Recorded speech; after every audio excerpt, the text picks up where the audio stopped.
Welcome to Fearless Females, where ambition meets resilience. Meet your guide, Lorie Jones, owner of Fearless Financial Advisors. Join her and remarkable women executives as they uncover the triumphs and transformative moments shaping extraordinary careers. Ready to be fearless? Let the journey begin. Good morning, and thank you so much for joining us today on Fearless Females. I really appreciate all you loyal listeners out there, and I really hope that you enjoy today's episode. So we're speaking with Savannah today, and she said something really interesting, something that I thought about but didn't really connect with me. She said, "You are the most unique, valuable asset to the business. Like you are the thing that brings credibility. You are the person that actually matters." And as you think about that, like the idea of a personal brand or personally connecting with people, I think you find that so interesting and valuable that you are actually uniquely being you is the most important thing that you could do for your business. And she was talking about like she did personal branding and she kind of got into, she said that she had to get a little bit brave and sort of become the brand and draw attention to herself, which feels just a little bit scary to me. But I love that she talks about people connecting with people. They want authenticity. They want someone who believes in what they do. And it's really hard to put yourself out there, but it might be your best advantage. And I love the idea. Authenticity is one of my core values. It just feels like I am who I am, and you kind of get who you get when you come with me. And I'm not trying to pretend to be somebody else, but I didn't ever realize that could be part of my personal brand or part of my advantage, that really I am the business. So I just love the way she talked about this. I hope you guys get something out of this. Let's get started with Savannah. Good morning, Fearless Females. So today we're here with Savannah Abney. She is the co-founder and CEO of the Breezy company. Thank you so much for joining us here today. I'm super excited to get into your story. Thanks for having us, Lorie.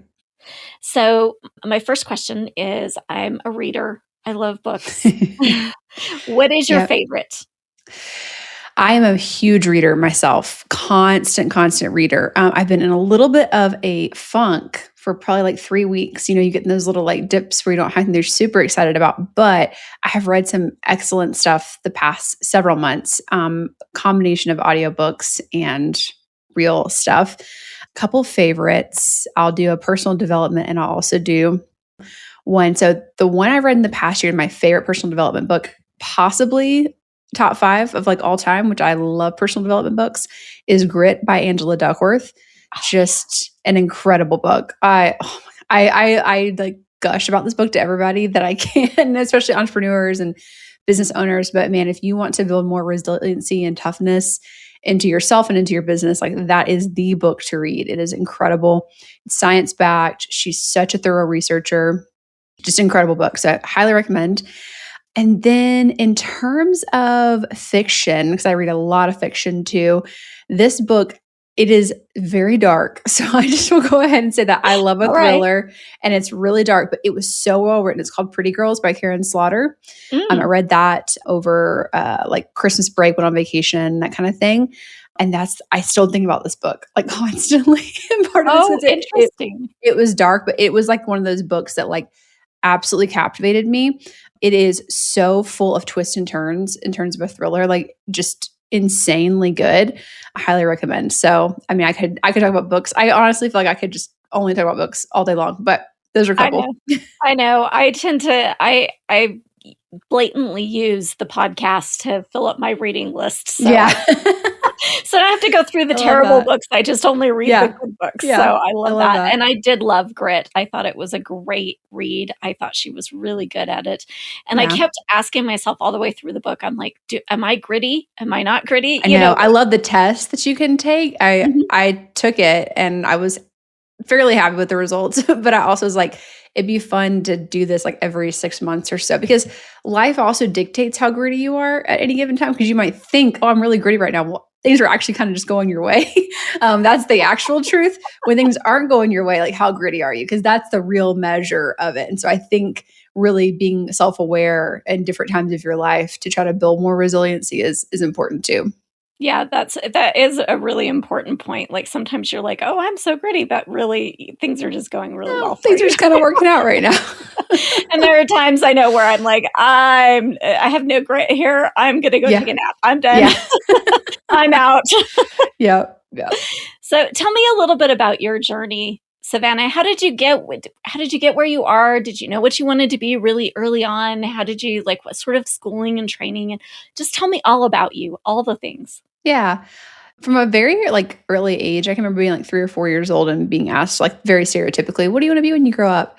And the thing always changed, but one thing that didn't was I would always say some form of, I want to own this. I want to run this. I want to open this kind of business. I want to do, so being entrepreneurial was very much kind of baked into my DNA. I don't come from entrepreneurs. My parents aren't. But for some reason, I always had the itch. When I was 5, one of the things I asked for Christmas was a Barbie cash register, because they made, Barbie everything, especially growing up for me as younger millennial.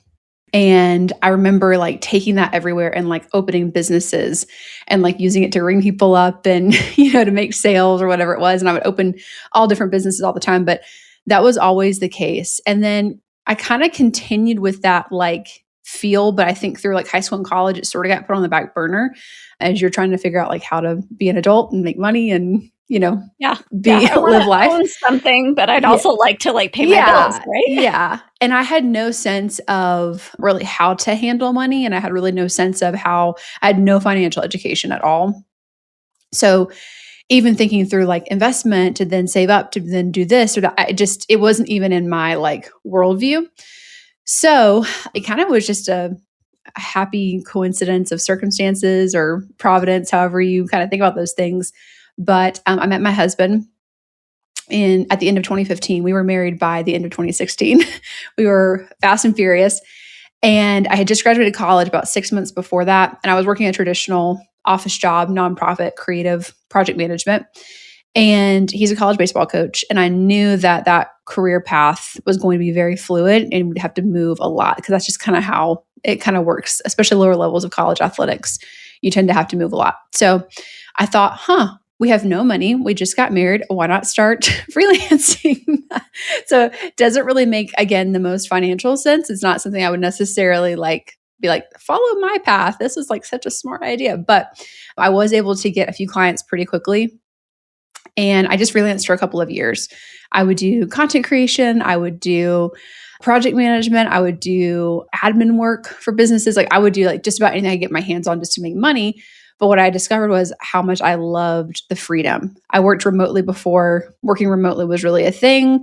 I could make my own schedule a lot. I had all this control. And I started to understand that for me, the greatest wealth was control over my time and to be able to build the kind of life I wanted, to travel, to go, to be with my husband, to support his career, his ambitions, all those things, while still not having to sacrifice my own. So really getting to kind of have both. That was really important to me.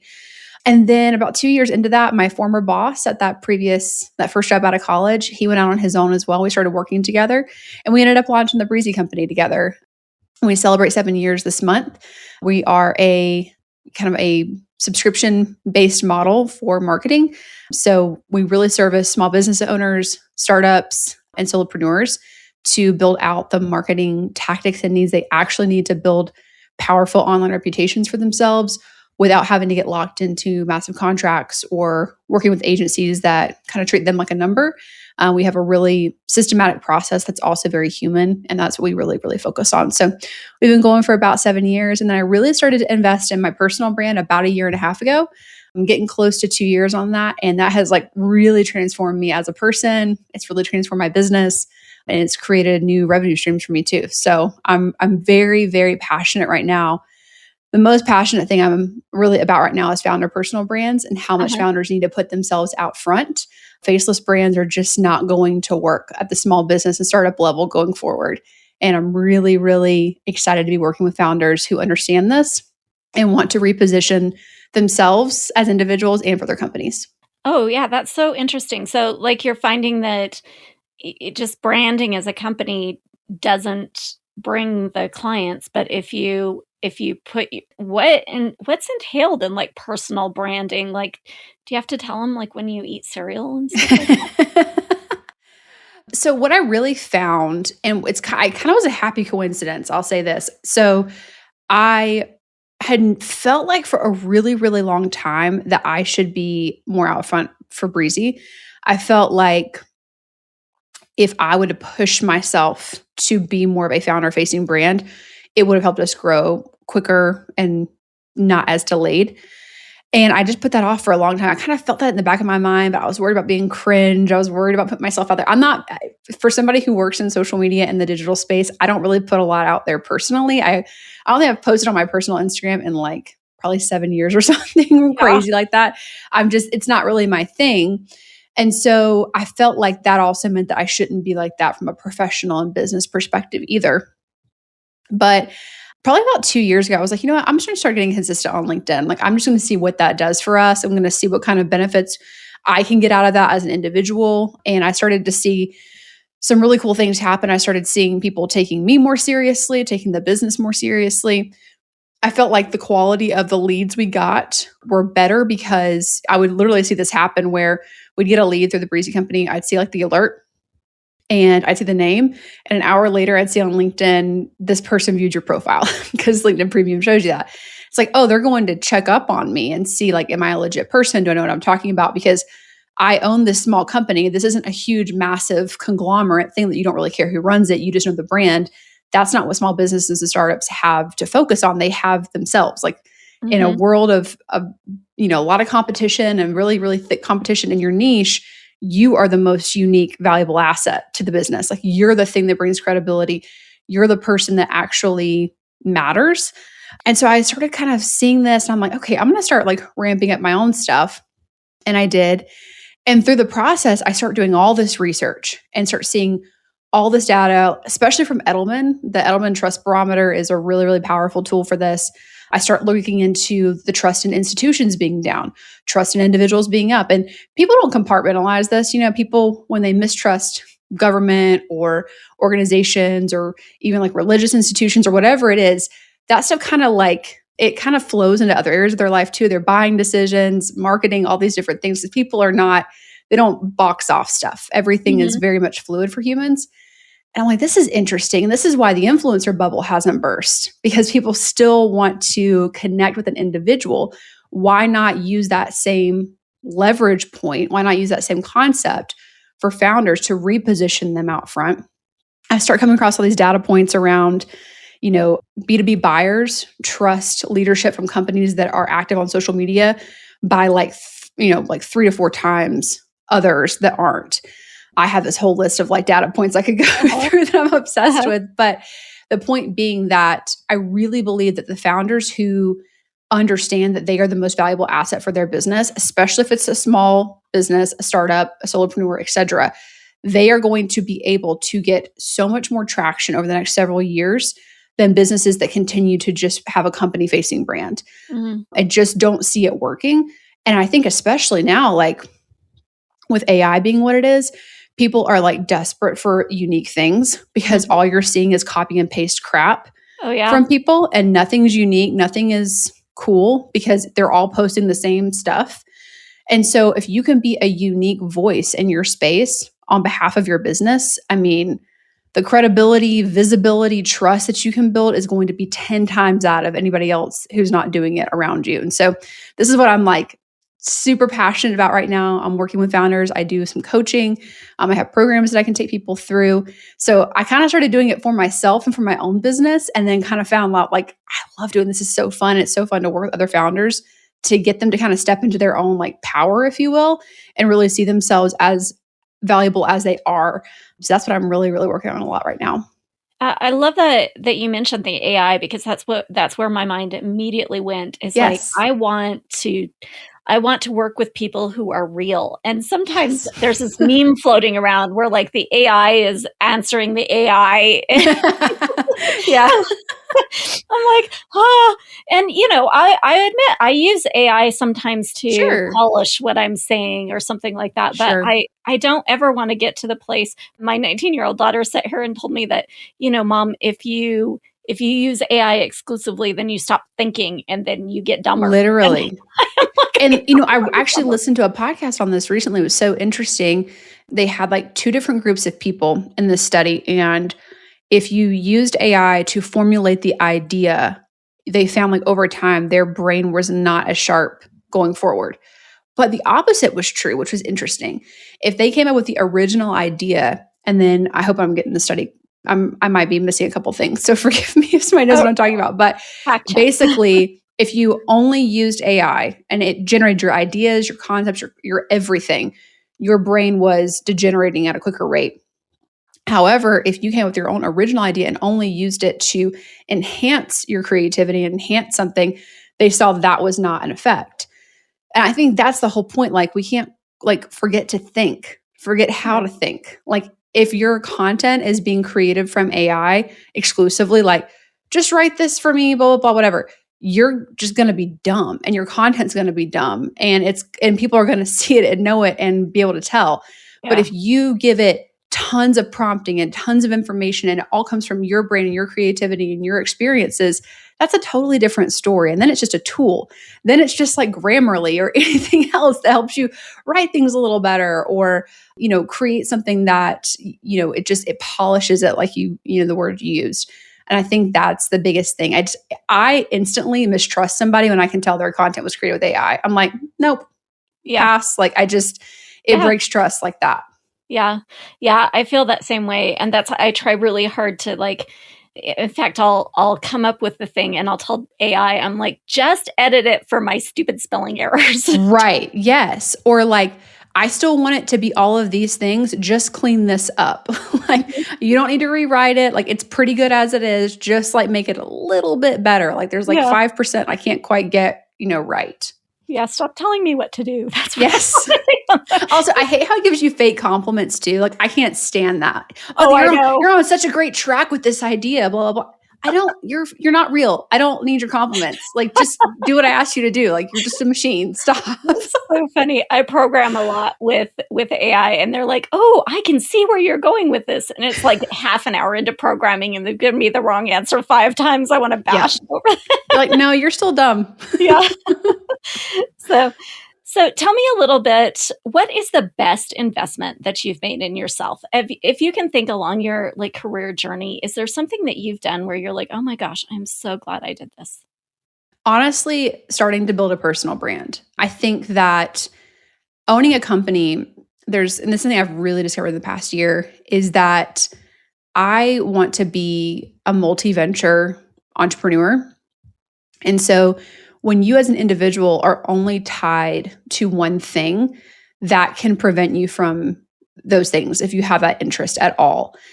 And so for me, I started really looking at it and saying, at this point, I had spent 5 years building this company, and that was all I had done. I only invested in building this thing, which there's nothing wrong with that. Some people, that's all they want. They want to build that one thing, and that's their thing, and that's great. But I've tied all of myself to one venture that I love and care about and want to be successful, but it's not the only thing I want to do. I, as an individual, am complex and have lots of things and lots of interests. And I don't have any real estate that I own that's mine, Savannah Abney. You know what I mean? And that was when I really that was another piece of why I started investing in a personal brand and really started going, okay, I need to mark some territory and create a lane and a space for myself that I'm passionate about and that I care about and whatever.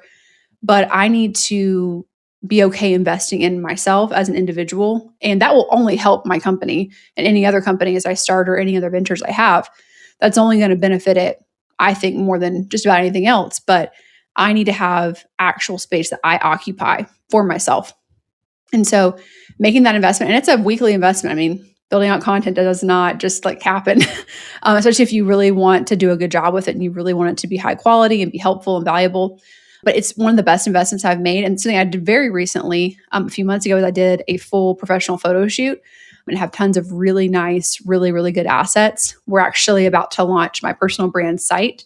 So it'll be all of our founder facing stuff for what I offer individually, coaching, all kinds of stuff. And so that site is going to look so nice, not because of those photos, because of that shoot. And that was a huge time investment. It was a huge money investment, but I really feel like it absolutely was worth it for me on a personal level, as well as the company, as well as the Breezy company, because it will only bring better visibility, credibility, trust, quality of leads, all those different things to our company too. So those are a few things. I like that. And it seems like this younger generation of workers sort of understands that idea of personal branding. And they're asking their companies, like, what is available for me is personal brand. How can you help me build a personal brand? What can I do? Yeah. What sort of resources are available? I think that's smart. I focus mostly on the founder piece right now, but employee generated content is an employee generated brand, personal brand, employee personal branding, I think is just as critical. It's the same principle. It's just people who aren't in charge. But those people can be the most valuable resource for you. I think if I had to boil down everything that I really care about right now in the marketing space, it's put people out front. The people are what actually is going to create the trust that you want, the visibility, the credibility. They're going to break through the AI crap. They're going to be able to garner the kinds of people you want to work with. They're going to attract those people. And I think that's really what and I think too, in a world where technology is taking over everything, and I use these tools too, they're great tools, but that's what they are tools. And this idea that it's going to take over every bit of us, I think we should resist that. And I think we should, still want to embrace our humanity while using these, to enhance our humanity. And so I totally agree with you. I think personal branding for really anybody at any level. And if I was in college right now, I could go back and do it again. I would have started doing this years and years and years ago. So I would say to anybody that has an entrepreneurial bone, small business, or even just wants to really excel in their career, start building your personal brand now. Figure out your niche, figure out your lane, and just go to town, because I think it can only help you. Yeah, that's so interesting. What is the worst advice you've ever gotten? Has someone ever given you really bad advice? Oh yeah, tons of bad advice. Can you narrow the question down? The worst. Tons of that. I know. Yeah, I think it's kind of a combination of a lot of probably different things that have been said. I'll kind of sum it up into one combination piece of advice. But I think just being unwilling to go for stuff. I feel there were I've been cautioned a lot over the years. And I've always been the youngest person in the room of every room I've been in. I will say that. I think that's part of it, is that as I've gotten older, I realize those people probably didn't have bad intentions, weren't trying to crush my spirit, but it's just a side effect. Yeah. But that's kind of what happens, especially if you're 10, 15 years younger than everybody in the room all the time. They feel and they are further along, obviously, and they do know things. But I think the trap of getting older is you get more fearful because you feel you have more to lose. And I've always tried to resist that, because I think that's kind of the death of an entrepreneur, is when you start getting too afraid to take bold chances. Yeah. And so in general, I've been given a lot of tread more lightly, don't try that, don't do this, whatever, those sorts of things. And thankfully, I largely haven't listened, but I think, there's a difference between, everybody has a different risk tolerance for everything, and everything is a bet, everything is a gamble. You don't know, even if you're just I'm going to be really steady and go do the corporate job and get the 401k and all that.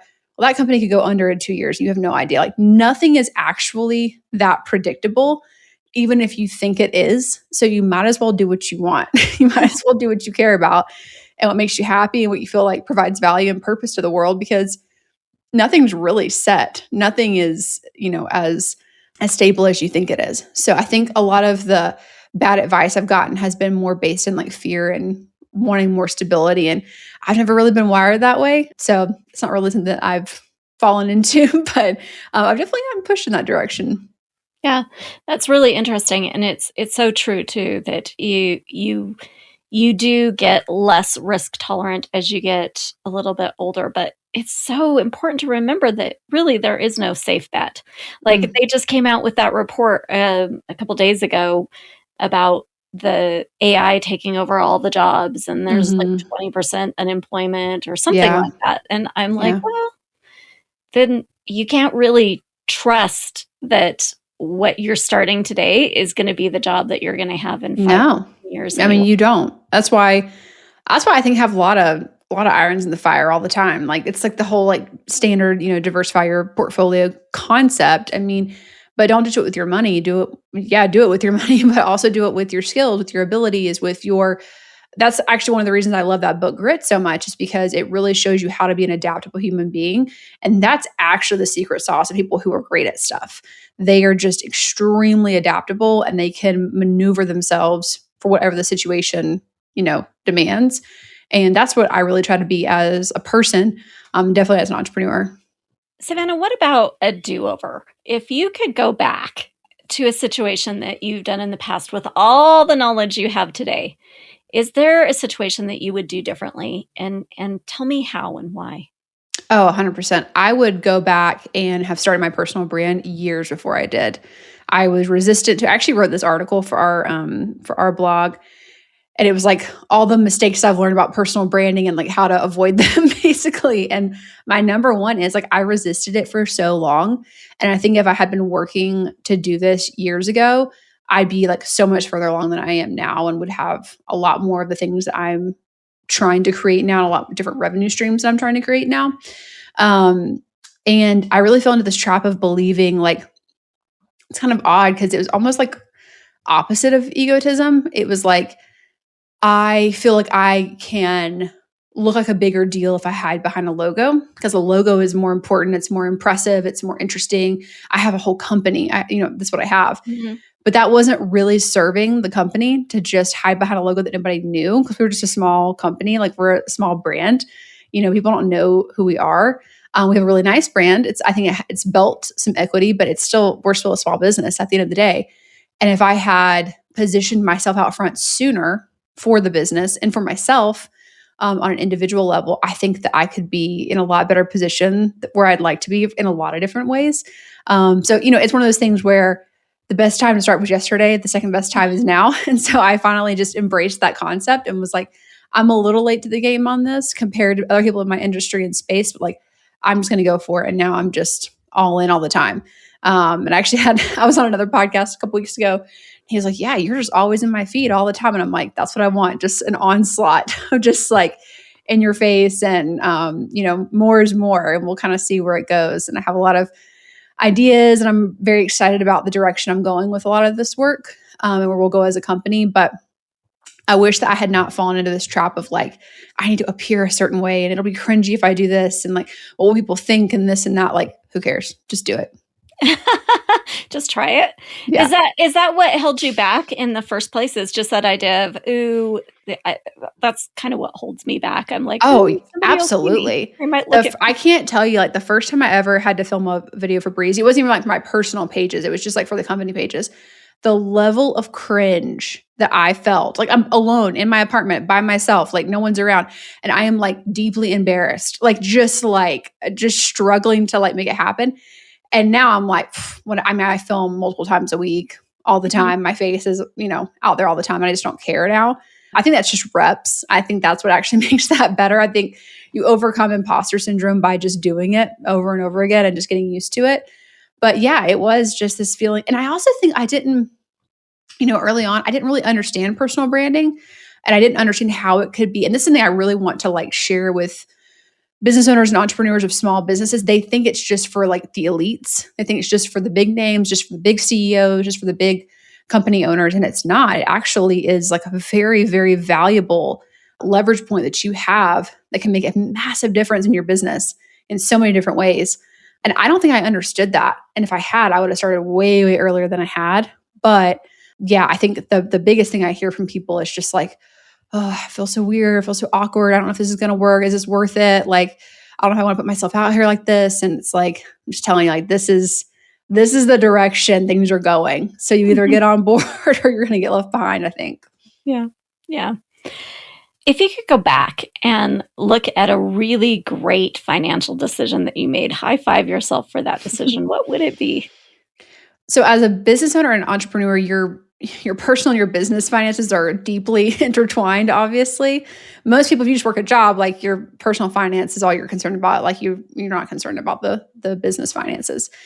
But when it's all yours, it all matters. And I think my husband and I really, really embraced the concept of delayed gratification the first several years we were married. Mhm. His job and his career was also like you hustle a lot the first few years and you make like no money to hopefully get yourself to a spot where you can make good money. So for a long time, we did not have a lot. We just did not have very much all the first few years. We've had a conversation a few times. I was like, how did we make it that first year? Like, how did we act? If we had to go back and do the P&L, like, how did we do that? Because neither of us made like any money. It was just like terrible. But we really worked hard to live below our means significantly. We lived in places that I would never want to live again, but they were cheap and it worked. We were very cautious about, activities is the main thing, I think. We were just so careful about that. Like we were actually talking about the other day, we didn't go on like a nice vacation that we could pay for ourselves, that we didn't tag along with somebody else or stay, you know what I mean? Those kind of things. Like we didn't go on a night until like 5 years into marriage, I think. And so I think if you are somebody who really wants to dream big dreams and have entrepreneurial goals and all those things, like you have to sacrifice somewhere. Like you can't have your cake and eat it too. You don't get to have what your parents have at 55 straight out of college and also be able to pursue all these things. Like all these things take time. And I'm so grateful now because our financial portfolio is extremely sound. It's very, very steady. We're set up really well. We have a lot of margin in our life. We do live in a nice place now. So we have those things. But I think just being very focused on like building the business, building our careers, building what we wanted, but not acting like we didn't really have what we had. Like we were very honest with ourselves about this is actually how much we have. We need to live here. I mean, we had a spreadsheet. We'd only been married a couple of years, and my husband took this was a very common thing several years ago. It's not as common now, but he took a volunteer position at a pretty big school on their staff, and you literally don't make money and you work full time. Like that's literally how it works. It's no longer legal to do that for obvious reasons, but in 2018, this was still the case. And so like when I say we had no money, it was like, literally, we did not. And we had a spreadsheet and we had a budget for every section. And we put every single purchase in it every single time. This is also before those apps existed. Right. And we would it was like a game for us. It was like, how far below can we get it? Like, how little can we spend this? So we can hopefully put a little bit in savings. Like, hopefully we can, do this. And we just lived like that for several years. And, I'm so grateful now. Like I wouldn't want to do it again, obviously. But now that I look at the investments we have, the savings, the margin, we have property. We have 2 different rental houses now, which is another, amazing revenue stream for us. So very, very grateful that we chose to go about things that way. Yeah, I do remember those days. I had 5 kids, and raising 5 kids, you can't afford daycare for 5 kids. You just can't. Yeah. Right. And so we were living on one salary. So one of us could be home with the kids. And I remember like budgeting out like ice cream cones at, McDonald's. Yes. Oh my gosh. Yeah. I can't imagine. I know. Those are the days. They're hard days, but they do lead to better results in the end if you can just remember that. Yeah. I'm not about everything that Dave Ramsey has to say, but the one thing that I've always really appreciated and liked that he says is live like no one else right now so you can live like no one else later. That's always been kind of in the back of our minds of like, let's live uncommon in this time, whatever that means for us, so we can have an uncommon result later. What scared you the most when you started out? Is there anything that was just really scary for you, and does it still scare you? I think I was so young and so naive that nothing did, to be honest. That's like kind of the thing about being really, I was 25 when we started Breezy. I think that's the great thing about being young and dumb is you don't know what to be afraid of. And it also like keeps you keeps you hungry and it keeps you going. And like, you'll just make wild decisions that somebody 10 years older than you wouldn't, because they have more on the line. They have a mortgage and they have kids and they have this and that. And I didn't have any of that stuff. So I wasn't really afraid of anything. And now, I think I used to be afraid of the business not going the trajectory that I had in mind for it. And I really had to come to terms with that. Honestly, like a few months ago, I really had to come to terms with like this. I only have so much control over this. Like, I have control over process and attitude and effort and things like that. But this is kind of going to go how it's going to go. Like, it's hard to admit that people don't really like living life like that. But I have this sign behind me and it says amor fati, and it's a Latin term for love of fate or love everything that happens. And it's really a principle I try to live my life by and I'm not perfect at it and mess up all the time because I'm very type A in combination with that. But, you really don't control the outcome of things. You don't control the outcome of your career, your business, your investments. You make the best decision you can at the time with the most amount of information that you have.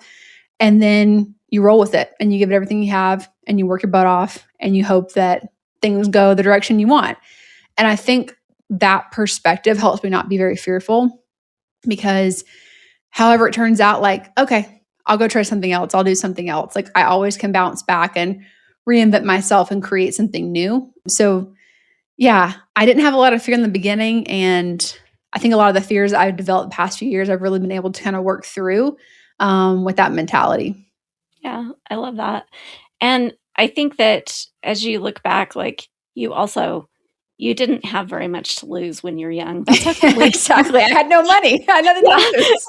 like you were like, I can make this decision. What's the worst that's going to happen? What's the worst that's going to happen? Yeah. But if you continue to use that sort of mantra, like, what's the worst that's going to happen? Is it, do I want to take this chance? What's the worst that's going to happen? Like, I have to go get a new job and I'm perfectly skilled to do that. So yeah. And live your life in a way where, and that's kind of the delayed gratification thing, is like, live in a way where things can fall apart and you're still okay for a while. Like, live your life with margin, live your life with lots of savings, have different, revenue streams, income streams for yourself. Like, build in, like, take risks, but also build in lots of backup systems. Like, that really is the key, I think. Yeah, I love that idea of margin. I mean, that's like margin in time. So you're not like back-to-back scheduled, margin in money. So you've got an account, margin in energy. I love the idea of margin. I love that you mentioned that. Me too. What about any unique challenges? Did you face any unique challenges because you were a woman? I've never really experienced anything that I personally perceive that way. Like, maybe other people did, but I just never really paid attention to it. I feel like I've always been pretty confident in my femininity, as well as like how that, I don't know, comes across in like a business setting. I've never really had any difficulty from that perspective that I am aware of. So I'll say that, like, it could have existed and there could have been times that I was denied things or people didn't move forward or whatever, but I never saw it that way. I think that's kind of half the battle, is just deciding, like, I'm just going to do what I'm going to do and be who I am and be proud of that. And if other people don't see that, like, okay, that's fine. But I just never really let that stuff kind of affect me. And I also don't look for it. I think that's too, like, if you look for it, you're probably going to find it. So it better not to look for it, because that'll just tear down your confidence. So just don't look for it. That way you can, stay confident in who you are. I bet, though, that you've run into some challenges as far as like running your own business and you have kids and like any of those things that. I don't have kids yet, so I can't speak to that piece of it. But being a small business owner is literally just being a fire extinguisher all the time. Like, that's what you are. You're constantly going to have problems with people, process, clients, payments. Do you invest in this? Do you not? Okay, we invested in this for a year. It didn't work. Like, there's always going to be an issue. There's always going to be a problem. If you don't like problems, do not start a business. That's all I can tell you. If you don't like problem solving all the time and dealing with a fire, and not that I deal with fires every day, we have a great team. But in the beginning, it was, very different. Now there's like a really steady rhythm and things feel very different, but that's just kind of part of the gig. That's just kind of part of the game. Yeah, at the beginning it does. It feels like what's that thing? You're on fire, the house is on fire, everything's on fire. Literally, yes, completely. What is the thing you're most proud of, Savannah? Well, I think just the idea that I always dreamed of owning something and I did it. Like the fact that I did start a company, and I was raised, I know this has changed a lot, but like I was raised, late 90s, early 2000s when the American dream was still very like alive and well and pushed, and like you can be an entrepreneur and you can be a business owner and you can like have your little piece of the pie.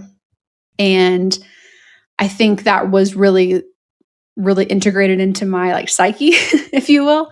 And I always thought that that was like the highest form of like career and like what I could do. And I am really proud that I was able to make that happen for myself and to pull that off. I'm really proud that I've built a business that employs other people, and we've attracted some really wonderful people that I'm very, very grateful to work with. I've been able to support my family in a way that is not cumbersome, if you will. I work hard and I work a lot, but I'm able to control my schedule and my time and my effort. And in different seasons, it can up and down. And just being able to be the boss, being able to be the person that controls my life, and somebody else and something else doesn't. I'm really, really proud of that. Yeah. It's hard too. It takes grit, right? Yes, absolutely. Any advice for a young lady who's kind of just starting down this path, like run the other direction right now? No. But any advice for her so that she can be successful like you? Just find what you're most passionate about, figure out where the problem is in the market, build in your solution, and just go for it. I don't think that there's any area right now where you're too behind on it in terms of marketing or personal branding or any of that stuff. I think you can still absolutely have a seat at the table. So just go for it. Invest in yourself as an individual early and often. Don't put that on the back burner for a job or a career. You probably have to keep working a job or keep working a certain level of employment, obviously, and build in a ton of margin for yourself to be able to do that safely. But even if you have that day job that isn't your favorite, like keep investing in yourself and your future and your dreams in every pocket of time you can, especially like if you're single, if you don't have kids, those sorts of things. Like this is the time, and this is like where you compound your investment. Like you go to work, you go crazy, you work all the time. And then you look up in 10 years and it's like, okay, I built this thing and I have all, it's a very different situation. So early and often in yourself and the dream that you have. I love that. And it works for pretty much any area of your life too. Cause I'm just sitting here thinking like that is the same advice I gave my kids. I am like, start your investment account early, invest even when you feel poor. And I swear to you, like, if you start early, the compounding effect that you have on it really makes a difference. And that's what you're saying is like, you start early and invest all of your free spare time into building that skill set. And then when you get on the other end of that, you're going to have that great big retirement account or that great big business that gives you a little bit more freedom and flexibility. I love that. That's a really good, I like it because it goes with finance. Compound interest. It applies in basically every area of life. Oh, that's really cool. Well, thank you so much for taking some time with us today, Savannah. I really appreciate your experience and sharing that, and especially that personal branding. I'm going to take that and work with it. And I'm going to try and be a little bit more fearless, a little bit less scared about people seeing me, Absolutely. I love that. But how can a young lady get in touch with you if she has questions? Yeah, so you can find me on Instagram at Sav Abney. I'm just Savannah Abney on LinkedIn. If you wanted to shoot me an email and chat, savannah@thebreezycompany.co. And my website is coming out very soon. It'll be linked up in all those places when it's launched here in the next few weeks. Perfect. Well, thank you. I appreciate it. Thanks.